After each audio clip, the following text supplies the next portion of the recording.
The crystal city of Velon Prime burned under the orange sky. Taemin watched from his command ship as another transport vessel exploded in the distance. The peaceful Velani people screamed as they ran through the streets, their long, silver limbs shaking with fear. The Brutok raiders had come without warning, just like they did to every other world in their path. "Commander Taemin, we cannot hold them much longer," said his second officer, Hyun-woo. The young Velani's hands moved quickly over the blue light controls, but his face showed only sadness. "Our defense ships are too weak. We were never meant to fight wars." Taemin closed his four eyes and felt his heart break. His people had lived in peace for thousands of years. They built beautiful cities, created amazing art, and studied the stars, but they never learned how to kill. Now that weakness would destroy them all. "How many ships do the Brutoks have?" Taemin asked. "Over 200 war vessels, sir. They are crude but powerful. Our energy shields cannot stop their weapons for long." Another explosion lit up the sky. This time it was the Children's Learning Center. Taemin's hands began to shake. Somewhere, in that building, young Velani had been studying music and poetry just hours ago. Now they were gone forever. "Sir, we must send the emergency signal," Hyun-woo said quietly. "The Etherian Collective will help us.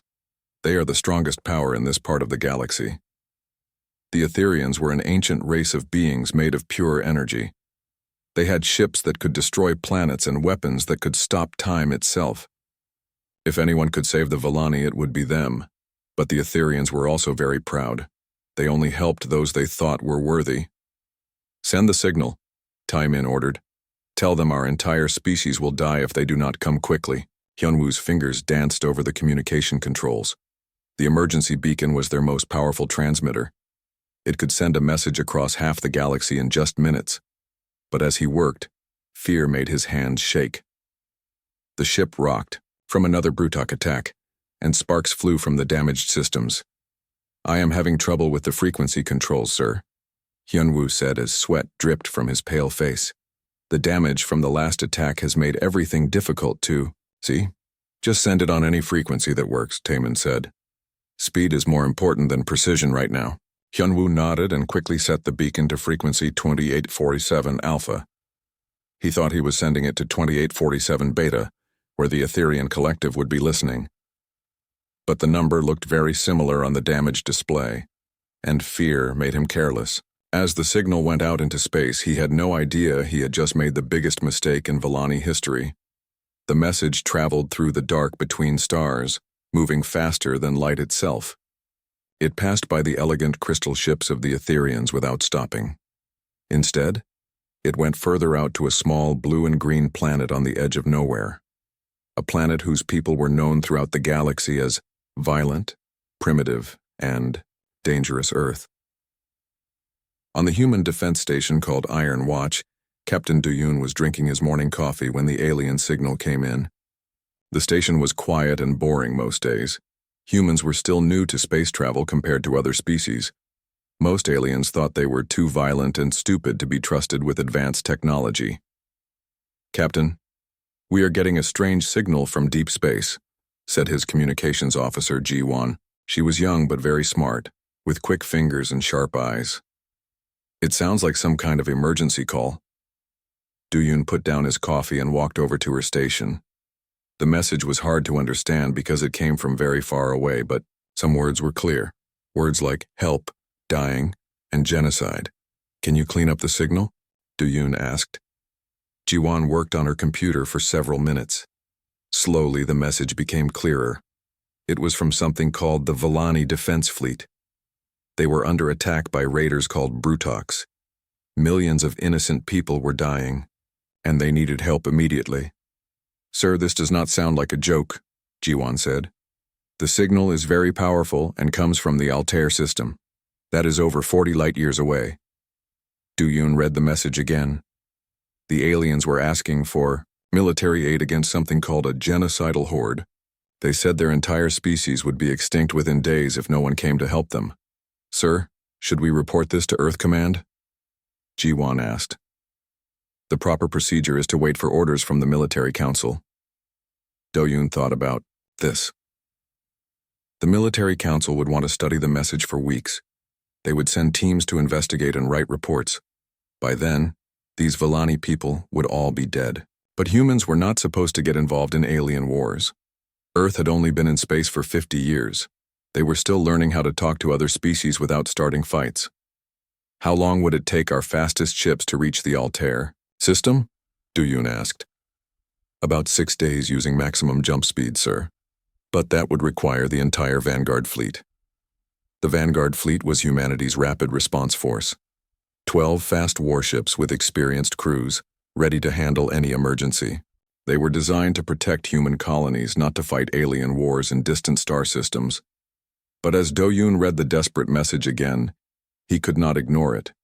Someone was asking for help. People were dying. That was enough for him. Ji-won, send an emergency signal to Admiral Soo-jin on the Iron Thunder, he said. Tell her we have a code black humanitarian crisis. Full Vanguard deployment authorized under Emergency Protocol 7. Sir, are you sure? That protocol is only for threats to human space.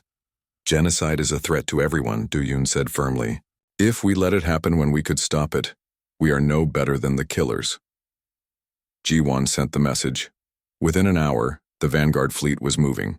12 human warships jumping through space toward a species they had never met, to fight an enemy they knew nothing about. It was exactly the kind of reckless, dangerous thing that made other aliens think humans were crazy. They were probably right. But sometimes crazy was exactly what the universe needed. Back in the Altair system, Taemin watched another city burn. Soon there would be nothing left of his beautiful people except empty worlds and silent ruins. He did not know that help was coming. He did not know that his officer's mistake had sent their cry for help to a species of warriors who would cross the galaxy to save strangers. All he knew was that the Brutox were getting closer and time was running out. Space around Velen Prime suddenly filled with bright flashes of light.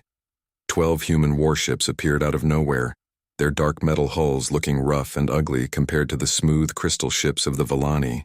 On the bridge of the Iron Thunder, Admiral Soo-jin looked at the destruction spread across 3 planets. My God, she whispered. The beautiful crystal cities were burning.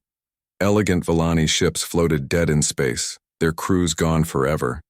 And everywhere, crude Brutok raiders moved like hungry animals, taking whatever they wanted. Admiral, we are getting signals from the surface, said Lieutenant Woo Jin. Thousands of survivors are trapped in the capital city. The enemy has them surrounded. Soo-jin had fought in many battles, but she had never seen anything like this. The Brutox were not just conquering the Villani. They were destroying everything beautiful these people had ever made. It made her angry in a way that burned deep in her chest. All ships battle formation Alpha, she ordered. Target the raider ships near the planet. Save the civilians first, ask questions later. The human fleet moved like a pack of wolves. Their ships were smaller than the Brutok vessels, but they were fast and deadly.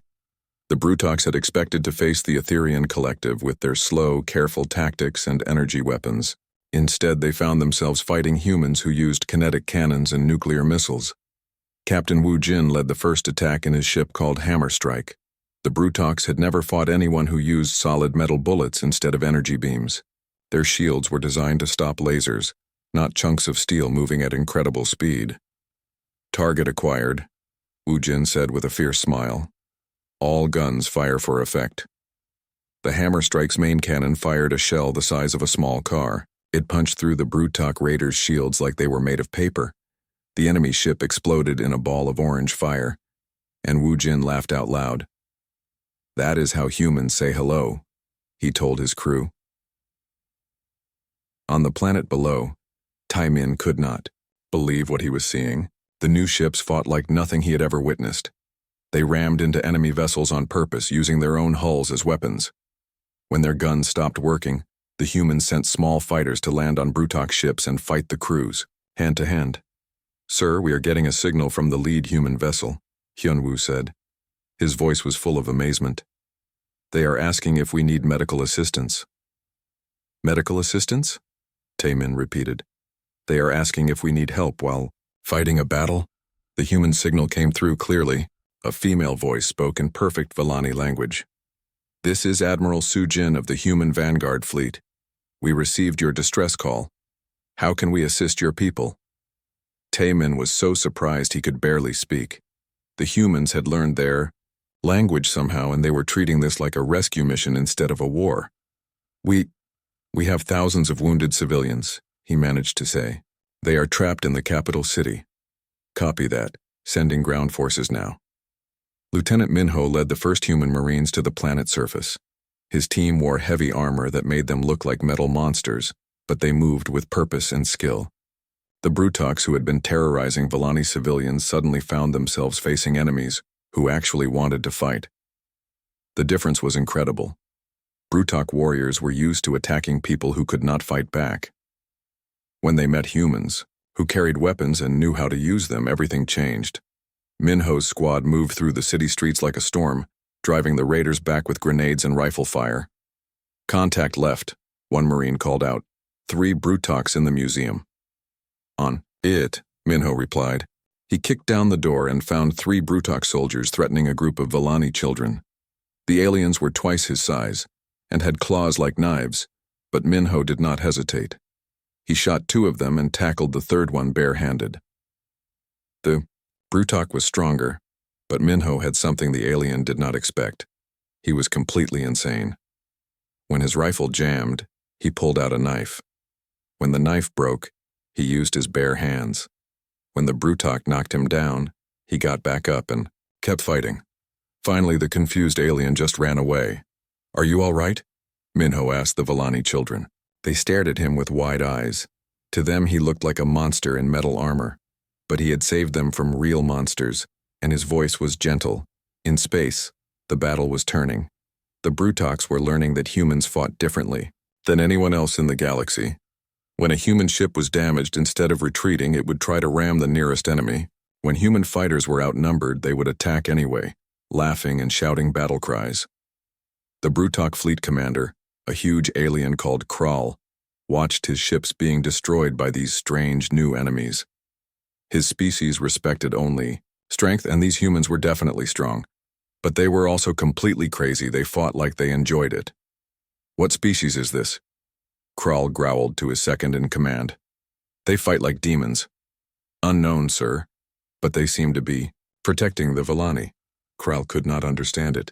Why would anyone risk their lives for strangers? The Brutoks conquered other species for profit and glory. But these humans were fighting for people they had never met. It made no sense. On the Iron Thunder, Admiral Sujin watched the battle. Reports come in. Her ships were winning, but the cost was high. 3 human vessels were badly damaged and dozens of Marines had been wounded. But they were saving lives. That made it worth the price.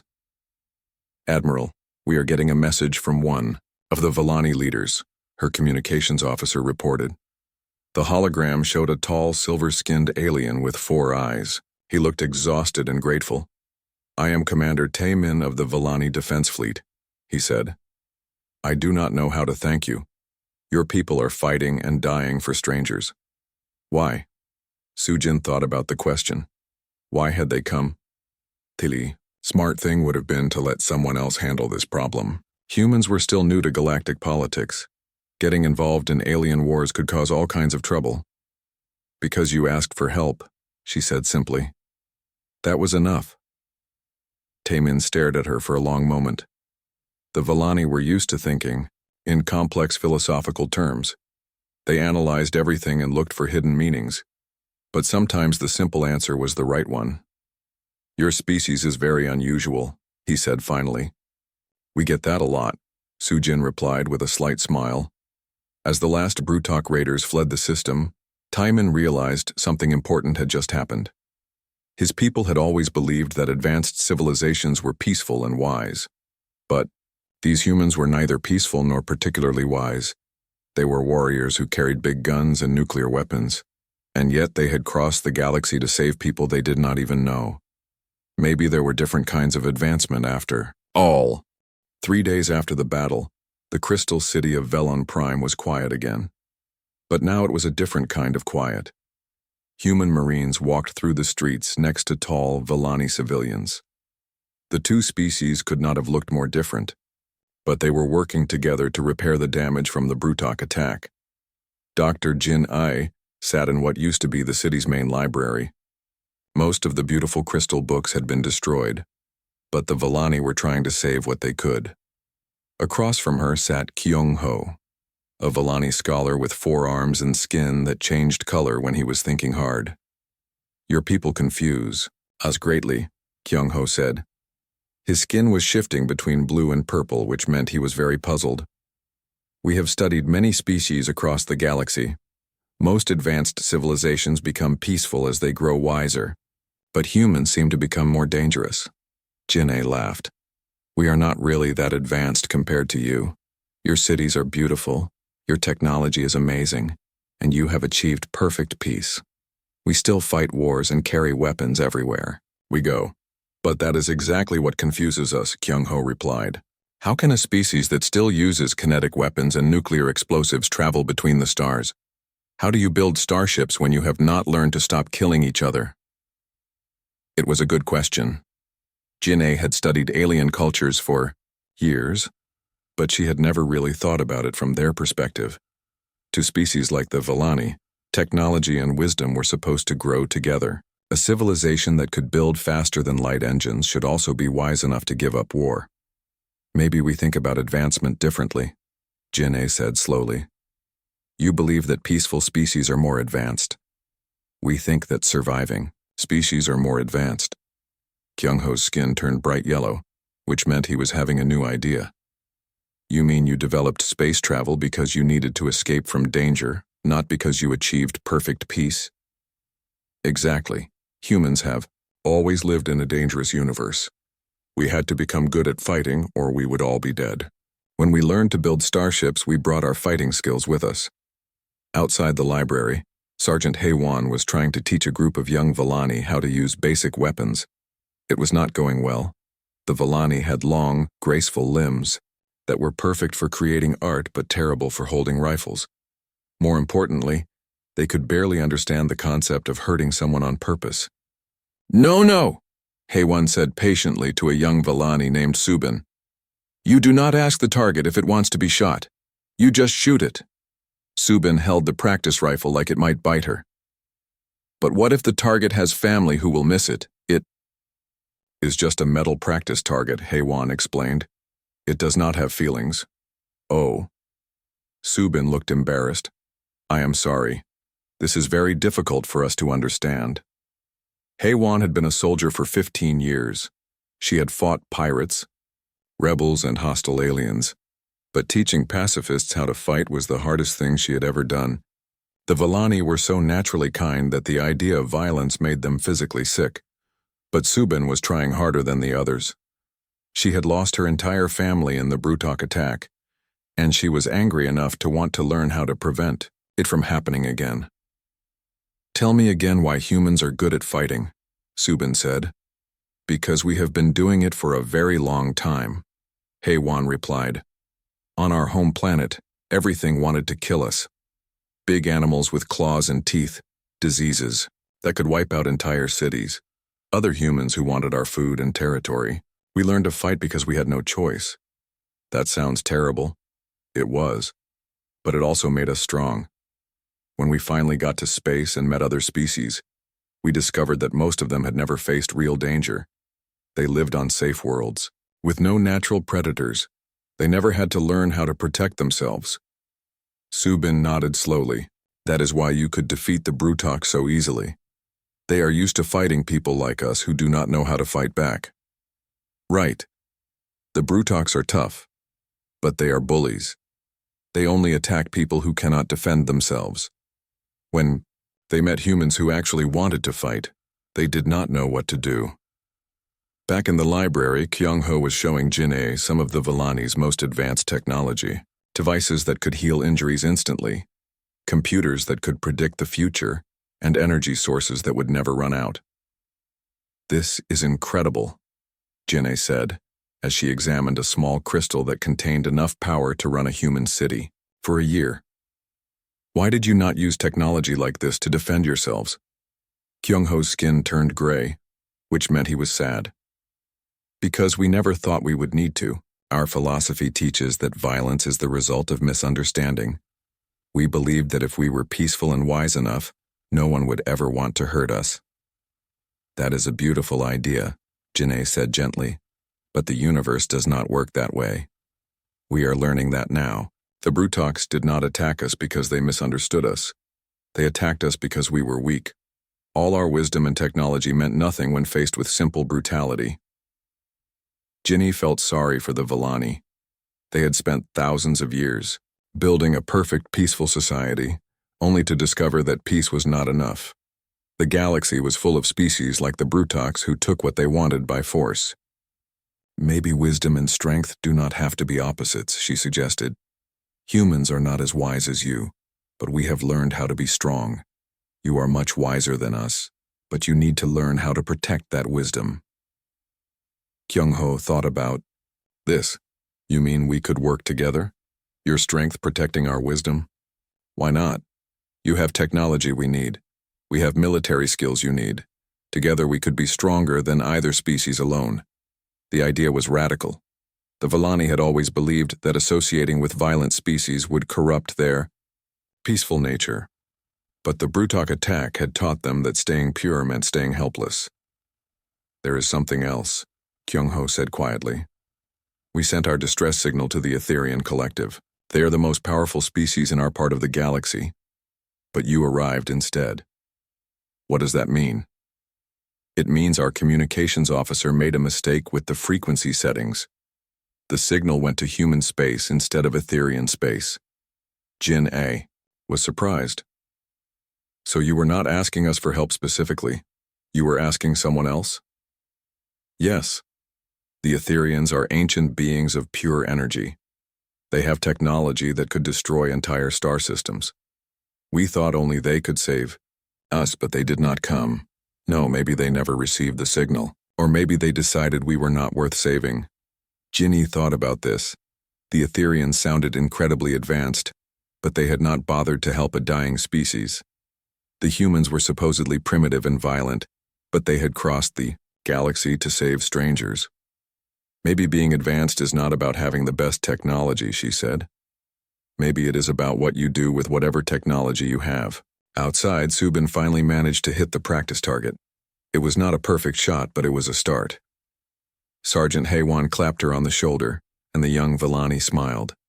For the first time since her family died, she felt like she might be able to protect people she cared about. The humans had taught her that strength was not about being violent. It was about being ready to defend the things that mattered. And sometimes, the only way to preserve peace was to be prepared for war. The space around Velon Prime filled with Brutok warships, hundreds of them, led by the massive flagship called Bone Crusher. On its bridge stood War Chief Daehan, the most feared Brutok commander in the galaxy. He was 12 feet tall, covered in scars, and had never lost a battle. What happened to my raiding fleet? He growled at his second-in-command. The smaller Brutok cowered before his leader's anger. Unknown aliens destroyed them, War Chief. They fought like demons and showed no fear of death. Daehan studied the sensor readings from the battle. The enemy ships were small and used primitive weapons, but they had fought with incredible skill and courage. Most species ran when they saw a Brutok fleet.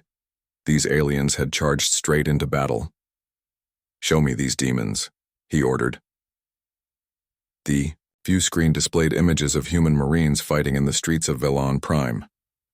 Daehan watched as armored soldiers charged into groups of Brutok warriors twice their size. He saw humans continue fighting even when they were badly wounded, never retreating or surrendering.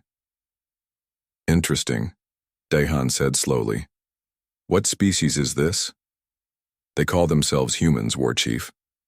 They come from a small world on the edge of nowhere. Most galactic records list them as primitive and dangerous. Primitive, perhaps, but not cowardly. Daehan had respect for courage, even in his enemies. How many ships do they have? Only 12 vessels, sir, all smaller than our lightest raiders. Daehan laughed, a sound like grinding metal. 12 ships against my entire fleet? These humans are either very stupid or very brave. I think I like them already. On the bridge of the Iron Thunder, Admiral Su-Jin watched the Brutok fleet arrive. She had known this moment would come. The humans had only fought a small raiding force before. Now they faced the full might of the Brutok horde. "Admiral, we count over 300 enemy vessels," reported her tactical officer. "Their flagship is the size of a small moon." "Any word from Earth Command?" Su-Jin asked. "Negative, ma'am. We are still 6 days from the nearest human reinforcements." Su-Jin nodded calmly. She had expected as much. The Vanguard fleet was designed for quick strikes, not major battles. But running away was not an option. There were still millions of Volani civilians on the planet below. "All ships, defensive formation Beta," she ordered. "Protect the planet. Make them come to us." The human ships spread out in a protective screen around Velon Prime. They looked tiny compared to the Brutok fleet, like children standing up to giants. But they held their positions without wavering. Daehan watched this, with interest. "They are not running. Impressive." He opened a communication channel to the human fleet. "I am War Chief Daehan of the Brutok Horde. You fight well, humans, but you are outnumbered 30 to 1. Surrender now, and I will give you honorable deaths. Admiral." Su-Jin appeared on his screen. She was smaller than Daehan had expected, with graying hair and tired eyes, but there was steel in her voice when she spoke. "This is Admiral Su-Jin of the Human Vanguard Fleet. We do not surrender, and we do not abandon civilians. If you want this planet, you will have to go through us."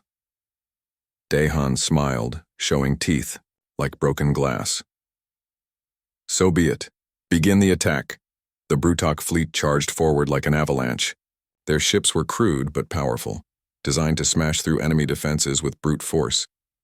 Against most species, this tactic worked perfectly, but humans were not most species. "All ships, execute Plan Crazy Horse," Su-Jin ordered.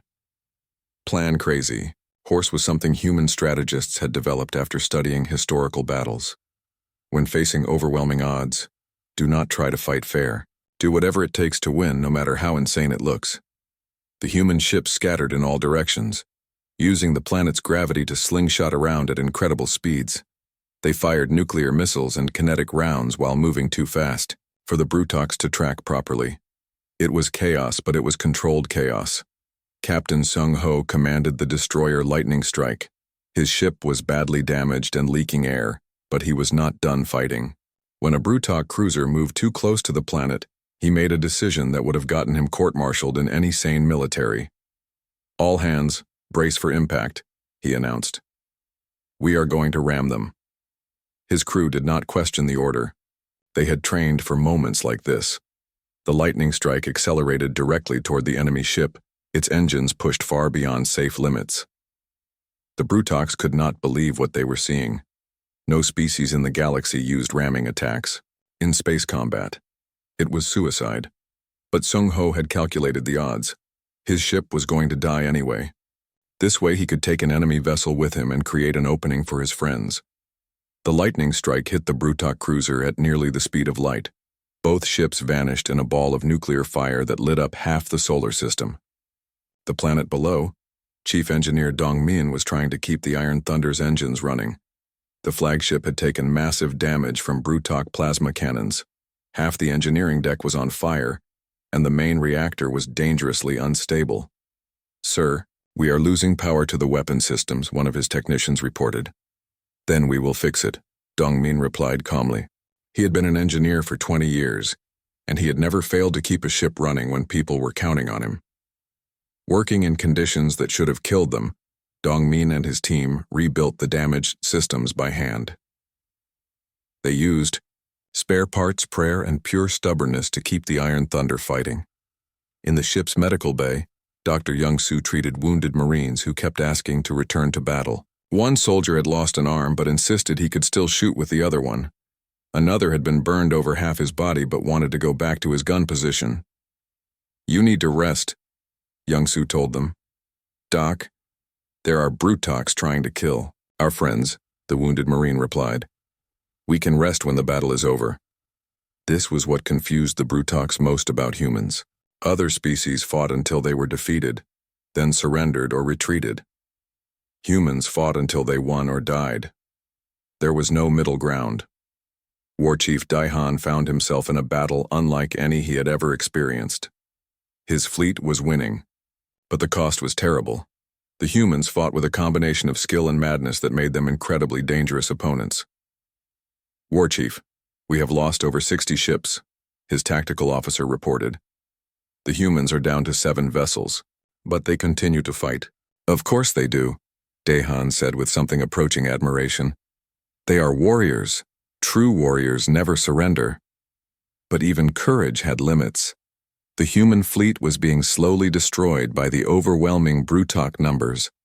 Soon there would be nothing left but wreckage and memories. That was when Admiral Sujin made her final gambit. All remaining ships concentrate fire on the enemy flagship, she ordered. If we can take out their leader, the rest might retreat. It was a desperate plan.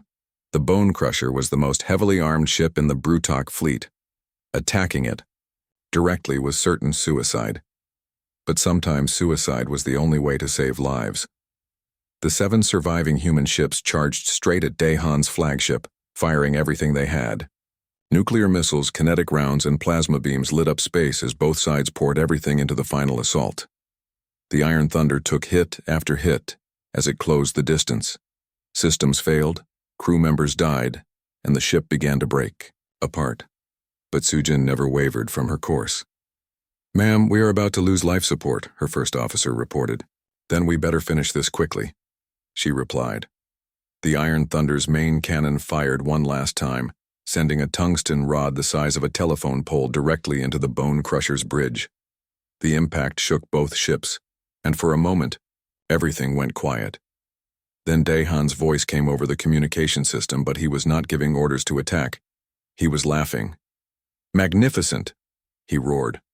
"Absolutely magnificent. I have not seen courage like this in 1,000 years."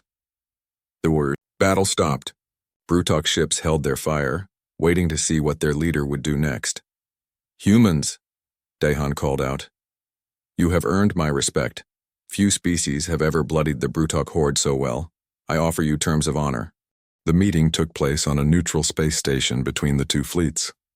Admiral Sujin limped into the conference room, still wearing her battle-damaged uniform. Across from her sat War Chief Daihan, his massive frame covered in ritual scars that told the story of 100 victories.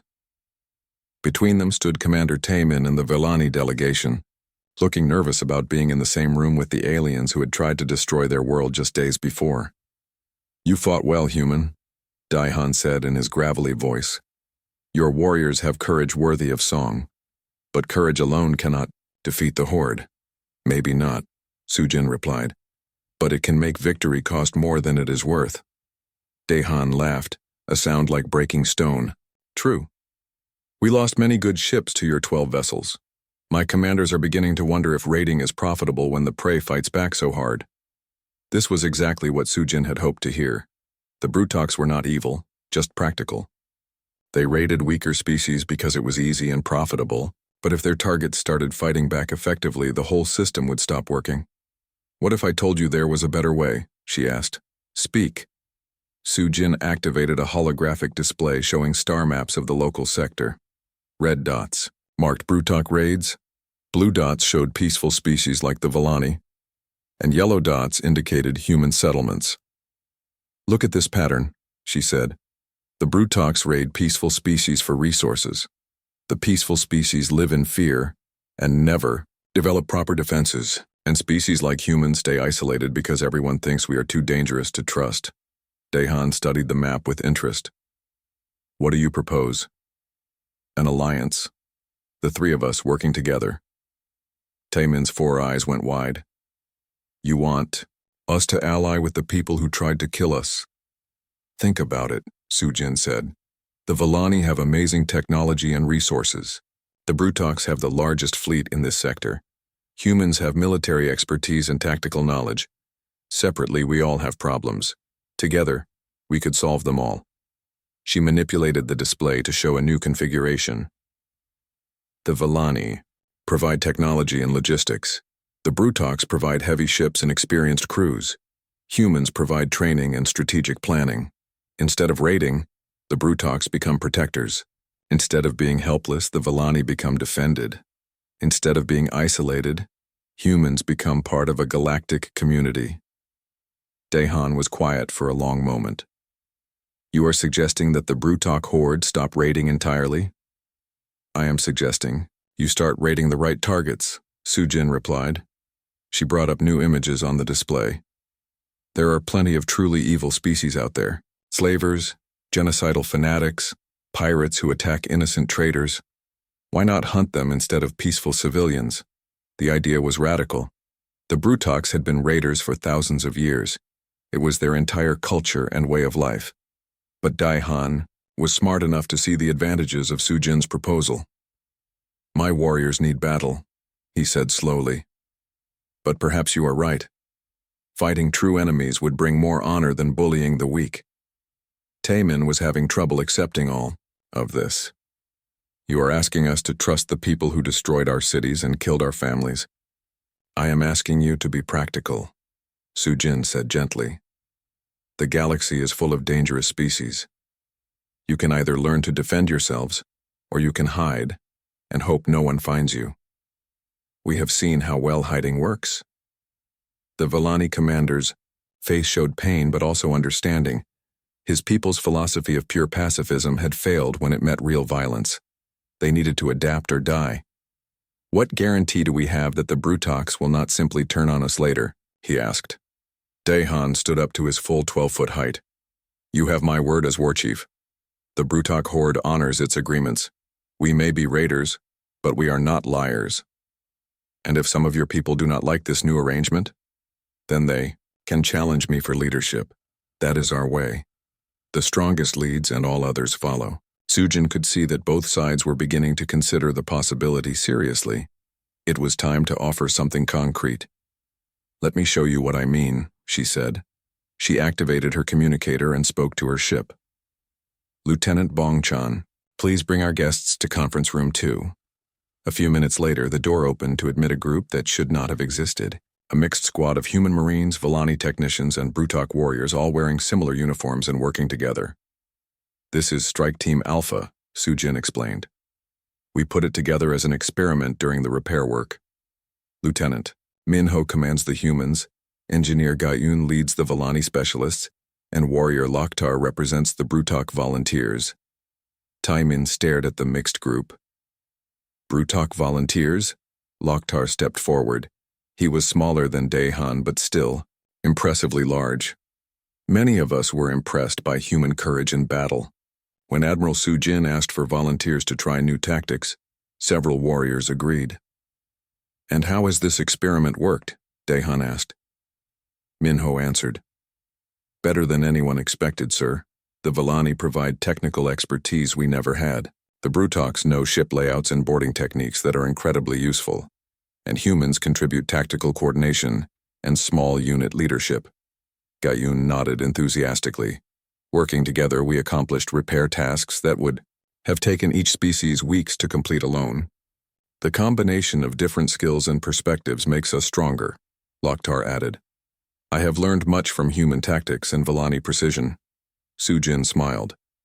This is what cooperation can accomplish. Imagine what we could do with entire fleets working this way. Over the next several hours, they worked out the details of what would become known as the Trinary Compact. It was not easy. The three species had very different cultures, values, and ways of thinking, but they also had something important in common.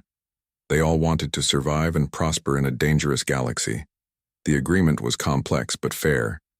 The Villani would provide advanced technology, medical knowledge, and logistical support. The Brutox would contribute their vast fleet, experienced crews, and knowledge of galactic politics. The humans would offer military training, tactical expertise, and coordination between the other two groups. Most importantly, they would defend each other. Any attack on one member of the compact would be considered an attack on all three. The days of easy raids on peaceful species were over. There is one more thing, Sujin said as they prepared to sign the agreement. We need someone to coordinate this alliance, someone who understands all three cultures and can help them work together. She turned to a young human officer who had been quietly taking notes throughout the meeting. Lieutenant Mi Young, I'm assigning you to establish the first joint training facility. You will be responsible for developing new combined tactics and helping our people learn to work together. Mi Young looked surprised, but determined. Yes, ma'am. Where will this facility be located? Here, Sujin said, gesturing to the space station around them. Neutral ground, equally accessible to all three species. We will call it Unity Station. 6 months later, Unity Station had become the most unusual military training center in the galaxy. Human drill sergeants taught Volani civilians how to use weapons. Brutok veterans showed human Marines how to fight in zero gravity. Volani scientists helped both species improve their technology. The results were impressive. The first joint patrol fleet consisted of Volani ships with improved shields, Brutok vessels with better weapons, and human crews trained in advanced tactics. When they encountered a slaver convoy attacking a peaceful trade route, the pirates surrendered without firing a shot. Word of the Trinary Compact spread throughout the galaxy. Some species were impressed by this new cooperation between former enemies. Others were worried about what three such different species might accomplish together. But in the Altair system, life was getting better. Volani cities were being rebuilt with new defensive systems. Brutok warriors trained alongside human Marines, learning to protect instead of destroy. And humans found themselves welcomed as partners, rather than feared as primitives. Commander Taman stood on the observation deck of Unity Station, watching mixed crews work on their ships. A year ago, his species had been on the verge of extinction. Now they were part of something larger and stronger than anything they could have achieved alone. You look thoughtful, Admiral Sujin said as she joined him at the window. I was thinking about the message we sent, Taman replied. We were trying to reach the Etherian Collective, but the signal went to Earth instead. At the time, I thought it was a terrible mistake. And now? Now I think the universe knew what it was doing. The Etherians might have saved us, but they would not have changed us. You humans did both. Sujin nodded. Sometimes the best help comes from the most unexpected places. Below them, a joint training exercise was beginning. Human, Volani, and Brutok officers worked side by side, planning their next mission to protect innocent civilians from real threats. They were no longer three separate species struggling alone in a hostile galaxy. They were something new, something stronger, something that could face any challenge and protect those who could not protect themselves. And it had all started with a distress signal sent to the wrong frequency, reaching the right people at exactly the right time.